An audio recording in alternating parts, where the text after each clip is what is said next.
नमस्ते सबैजनालाई। आज चाहिँ म यी सयपत्रीको कटिङ गर्दैछु। सयपत्री ठिक टाइम भएछ कटिङ गर्ने टाइम। यसरी हामीले यसरी कटिङ गर्नुपर्छ। यतिदेखि हामीले कटिङ गरेर थुप्रो सार्न सक्नुहुन्छ। यसरी नै दुईटा पातदेखि उँभो हामीले यसरी कटिङ गरेर यसरी सार्न सक्नुहुन्छ। ठिक टाइम यतिखेर नै हो उसको कटिङ। यति लामो भएपछि यतिको ठिक टाइम यति नै लामो भएपछि हामीले यसरी कटिङ गरेर चाहिँ सार्नुपर्छ। त्यहाँबाट चाहिँ सार्दाखेरि चाहिँ हामीले के छुरी के नयाँ ब्लेड के सिजर, यस्तो सिजर युज नगरेको यस्तो चाहिन्छ।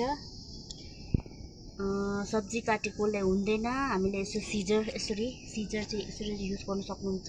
नचलाको यसरी कटिङ गर्छ हामीले चाहिँ। यसो कटिङ गरेर चाहिँ हामीले सार्न सक्नुहुन्छ। तपाईहरु पनि ट्राई गर्नुहोस्।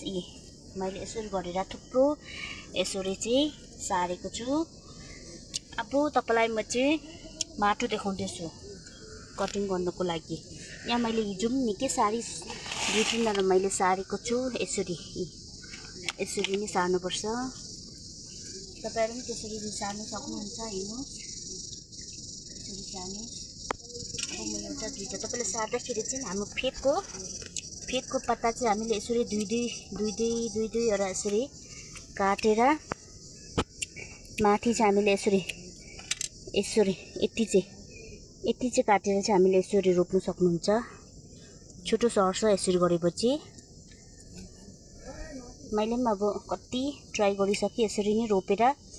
थुप्रो मैले ट्राई गरेर थुप्रो मैले फुलाइसक्यो। आज पनि मैले यसरी सार्दैछु। तपाईहरु पनि ट्राई गर्नुहोस्।